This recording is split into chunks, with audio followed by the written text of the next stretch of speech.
Okay, so hindi raw ako parte sa case. Nakalimutan niya, senador ako ng Republika ng Pilipinas at member ako ng Blue Ribbon Committee. Ang sabi niya sa sulat niya, I furnish a copy to the Blue Ribbon Committee. So inutusan ko yung staff ko. Pakitingnan mo ka kung nandun na at kumuha ka naman ng kopya. Baka hindi lamang yung abogadang may problema rito. Ay, maaari nga ho. Ako hindi ako nananakot, Nelson. Ako, magmula sa umpisa hanggang ngayon, kung ano yung tuntunin, kung ano yung tama, kung ano yung legal, ilalaban natin yan kahit saan tayo makarating.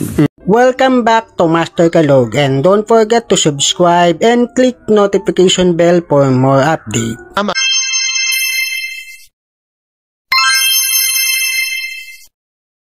O Jazz, nakita nyo naman, halos pareho. Again. Sa akin, na-establish na, hindi nga pirma, pero somebody is signing for her. Malinaw ito eh.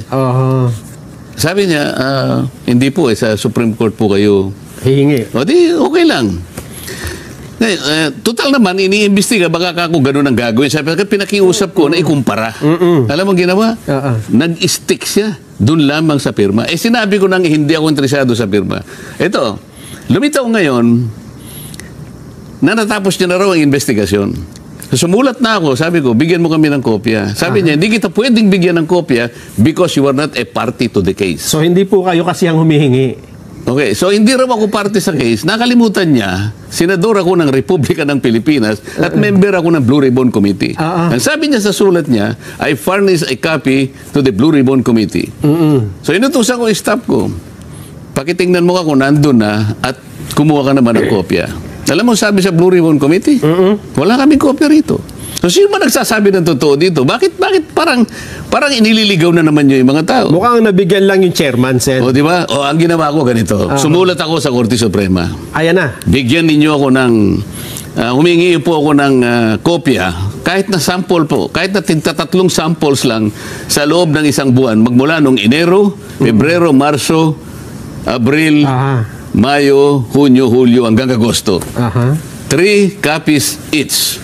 Sample. Ng notaryo ni... Notaryo nitong... ginrant ng ano. Ganun. Ginrant ng Supreme Court. Sabi, notwithstanding that this case has already been resolved by the blah, blah, blah. That considering that the request is legitimate, your request is granted. O, di ngayon, pinapunta ko ngayon ang aking abogado. Tatlo sila dahil marami yun eh. Voluminous. Para makatulong na kayo kung ganyan, na kayo na yung humanap. Tulungan nyo na yung clerk of court. Dati punta naman nung Lunes, pumunta yung mga... Alam mo, sagot. Sabi ng clerk of court, ma'am, hindi po kayo pwedeng kumuha ng sample. Ito yung gano'n, Supreme Court. Opo, pero kasi po, sabi ni Executive Judge. Na naman!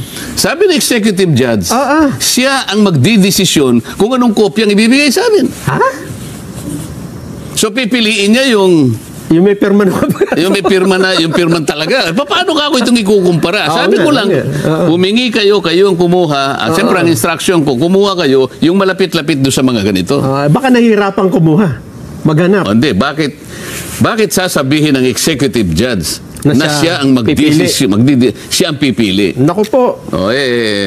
Baka hindi lamang yung abogadang may problema rito. Ay, maaari nga ho. Ako hindi ako nananakot, Nelson.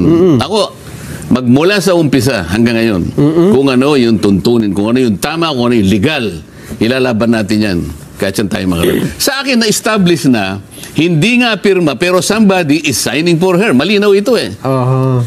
Sabi niya, hindi po sa Supreme Court po kayo hihingi. O di, okay lang. Total naman, iniimbestiga, baka ako ganun ang gagawin. Sabi ko, pinakiusap ko na ikumpara.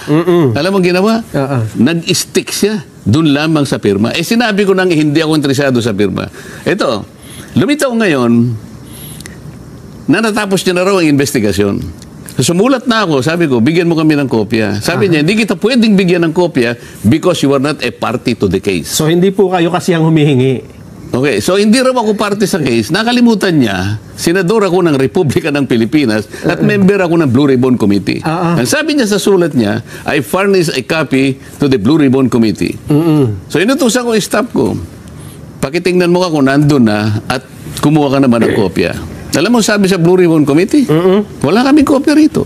So sino ba nagsasabi ng totoo dito? Bakit parang inililigaw na naman yung mga tao? Mukhang nabigyan lang yung chairman, Sen. O di ba? O ang ginawa ko ganito. Sumulat ako sa Korte Suprema. Ayan na. Bigyan ninyo ako ng humingi po ako ng kopya, kahit na sample po, kahit na tatlong samples lang sa loob ng isang buwan, magmula nung Enero, Pebrero, Marso, Abril, Mayo, Hunyo, Hulyo, hanggang Agosto. 3 copies each. Sample. Ng notaryo ni... Notaryo nitong... ginrant ng ano.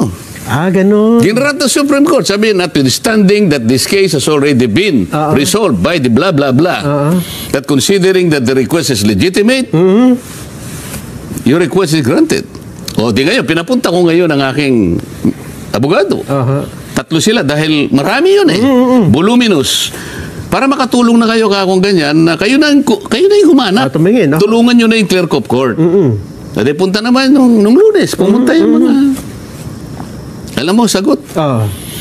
Sabi ng clerk of court, ma'am, hindi po kayo pwedeng kumuha ng sample. Ito yung gano'n, Supreme Court. Opo, pero kasi po, sabi ni Executive Judge. Na naman! Sabi ni Executive Judge, siya ang magdidesisyon kung anong kopyang ibibigay sa amin. So pipiliin niya yung may pirma na. yung may pirma na, yung pirman talaga. Paano ka ako itong ikukumpara? Sabi ko lang, humingi kayo ang kumuha. Siyempre ang instruction ko, kumuha kayo yung malapit-lapit doon sa mga ganito. Baka nahihirapan kumuha. Maghanap. Hindi, bakit sasabihin ng executive judge na siya ang magdidesisyon, siya ang pipili? Naku po. Baka hindi lamang yung abogadang may problema rito. Maaari nga. Ako hindi ako nananakot, Nelson. Ako, magmula sa umpisa hanggang ngayon, kung ano yung tuntunin, kung ano yung tama, kung ano yung legal, ilalaban natin yan.